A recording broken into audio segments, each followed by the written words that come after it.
પ્રભુ ઈસુનું વચન સાત માર્ક અધ્યાય 4 કડી 3-9 અને 14-20. સાંભળો. એક માણસ વાવવા ગયો.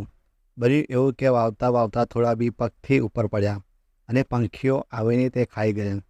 થોડા બી ખડકાળ જમીન ઉપર પડ્યા, જ્યાં માટી ઝાઝી નહોતી અને ત્યાં માટી ઊંડી નહોતી, એટલે એ બી તરત જ ઉગી નીકળ્યા. પણ તડકો નીકળ્યો એટલે કરમાઈ ગયા, અને મૂળ બાજ્યા નહોતા એટલે સુકાઈ ગયા. કેટલાક બી કાંટા ઝાંખરામાં પડ્યા, અને ઝાંખરા ફાલ્યા એટલે તે ગૂંગળાઈ ગયા અને પાક બેઠો નહીં.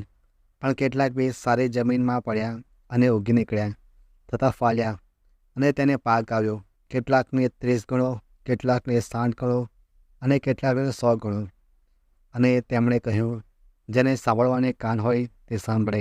વાવનાર એટલે ઈશ્વરની વાણી વાવનાર. પગથી ઉપર પડેલા બી એટલે એવા માણસો જેમનામાં એ વાણી વાવવામાં આવી છે, પણ જેમણે સાંભળી કે તરત જ શૈતાન આવીને તેમના વાવેલી વાણી ઉપાડી જાય છે. એ જ રીતે ખડકાળ જમીન ઉપર પડેલા બી એટલે એવા માણસો જે એ વાણી સાંભળતા જ તેને તક્ષણ આનંદથી વધાવી તો લે છે, પણ તેમના મૂળ બાજેલા હોતા નથી, એ તેઓ બહુ ટકતા નથી. ઈશ્વરની વાણી કારણે દુઃખ કે સતામણી સહન કરવાની આવે છે કે તરત તેઓ ખરી પડે છે. ઝાંખરામાં પડેલા બી એટલે એવા માણસો જે વાણી સાંભળે છે ખરા, પણ સંસારની ચિંતાઓ, ધનની માયા અને બીજી બધી જાતની લાલસાઓ જાગીને એ વાણી ગૂંગળાઈ મારે છે અને નિષ્ફળ જાય છે. સારી જમીનમાં પડેલા બી એટલે એવા માણસો જે વાણીને સાંભળે છે અને વધાવી દે છે, અને જેમના જીવનમાં એનો પાક પણ બેસે છે.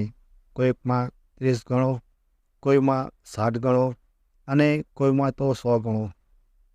આ વચનમાં એકદમ સરળ રીતે સમજાવવામાં આવ્યું છે કે આપણે ઈશ્વરને માનીએ છીએ તો ખરા, પણ શૈતાન આવીને આપણને ઈશ્વરથી દૂર કેવી રીતે કરે છે, અને આપણે શું ખરેખર પેલા સારી જમીન પર પડેલા બી જેવા બનીએ છીએ?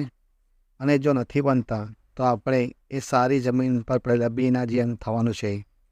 આપણા જીવનમાં પણ સારો પાક બેસે. એનો મતલબ કે આપણે પણ ઈશ્વરમય જીવન જીવીએ અને સારા કામો કરીએ અને શૈતાનથી દૂર રહીએ.